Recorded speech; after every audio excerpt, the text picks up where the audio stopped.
अस्सलाम वालेकुम व्यूवर्स, उम्मीद है आप सब खैरियत से होंगे।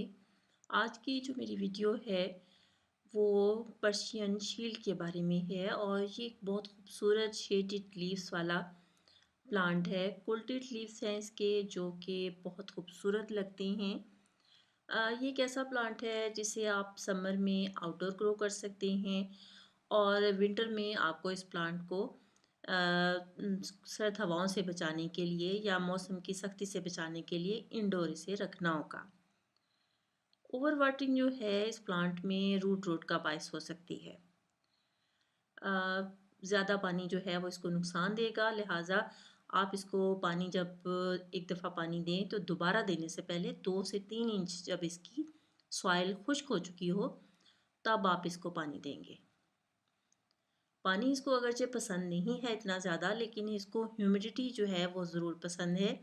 तो उसके लिए आप ये करेंगे कि एक ट्रे में कुछ पेपर्स रखेंगे, उस ट्रे को पानी से भर देंगे और पॉट को आप उसके ऊपर रख देंगे। उस सूरत में ये होगा को कि इसको इसकी ज़रूरत के मुताबिक जो है ह्यूमिडिटी मिलती रहेगी और इसकी रूट्स को ज़्यादा पानी भी नहीं मिलेगा। सर्द मौसम है, इसके ऊपर अगर आप मिस्टिंग भी हल्की सी करें तो भी इसके लिए बेस्ट रहेगा, लेकिन मिस्टिंग दिन के टाइम करें ताकि थोड़ा सा जो हवा में हरारत होती है उसमें ये प्लांट जो है वो खुश्क हो जाए। डायरेक्ट सनलाइट जो है उसमें ये प्लांट ग्रो तो करता है, लेकिन डायरेक्ट सनलाइट से इसके खूबसूरत पर्पल जो हैं शेड्स जो हैं वो ग्रे सिल्वर ग्रे कलर में तब्दील हो जाते हैं, जो इतने ज़्यादा खूबसूरत नहीं लगते।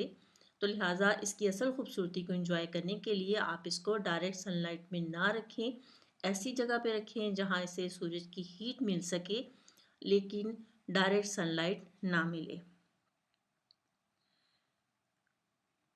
ये एक फ्लावरिंग प्लांट है, इसमें बहुत खूबसूरत फूल भी लगते हैं।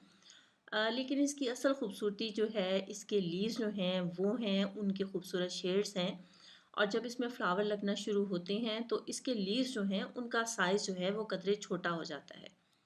तो अगर आप इस खूबसूरत प्लांट को इसके एक्चुअल साइज़ में इंजॉय करना चाहते हैं तो जब इसके फ्लावरिंग शुरू हो तो उसको बर्ड्स को या उन फ्लावर्स को रिमूव कर दें ताकि लीफ जो हैं अपने असल साइज़ में कायम रहें और ख़ूबसूरत लगें। लेकिन अगर आप चाहते हैं कि आप इसको इसके सीड्स कलेक्ट करें तो इन फ्लावर्स को लगा रहने दें, जब उनमें सीड बन जाएं तो उनको महफूज करें और उसके बाद उन सीडलिंग उसके ज़रिए आप कर सकते हैं। समर में आप इसको खाद देंगे, कोई सी भी वाटर डाइल्यूटेड खाद जो है वो इसके लिए बेस्ट है। बस ये है कि खाद देने से पहले आप पॉट में अच्छे से पानी डाल लें ताकि रूट्स को किसी भी किस्म का कोई नुकसान ना हो। और विंटर में जो है आप इसको खाद बिल्कुल नहीं देंगे और समर में भी जो खाद इसको देंगे वो बहुत ज़्यादा मिकदार में नहीं देंगे। विंटर में खाद ना देने की वजह ये है कि विंटर इसका रेस्ट पीरियड है, उसमें इसकी ग्रोथ नहीं होती, इसलिए इसको खाद की उसमें ज़रूरत नहीं होगी। इसकी प्रोपगेशन जो है वो सीड के ज़रिए भी हो सकती है और आप इसको कटिंग के ज़रिए भी ग्रो कर सकते हैं। कटिंग लगाने के लिए आप इसकी 3 से 4 इंच की एक कटिंग लेंगे। टिप कटिंग होगी और उसमें से आप ये करेंगे कि निचले जो लीव्स हैं उनको रिमूव कर देंगे। इस कटिंग में एक नोड एरिया ज़रूर होना चाहिए और वो नोड एरिया जो है सॉइल के अंदर जाना चाहिए। इस कटिंग को आप सॉइल लेस मीडियम में ग्रो करेंगे। आप इसको कोकोपीट में ग्रो कर सकते हैं और इसके अलावा मैंने किया तो नहीं, लेकिन मैंने कुछ लोगों से सुना है कि इसको रेत में भी ग्रो किया जा सकता है। एक्सपेरिमेंट करके देखते हैं, हो सकता है कि कामयाब हो जाए। अभी तो मेरा प्लांट बहुत बड़ा नहीं है, इसमें से मैं अभी कटिंग इसकी नहीं कर रही।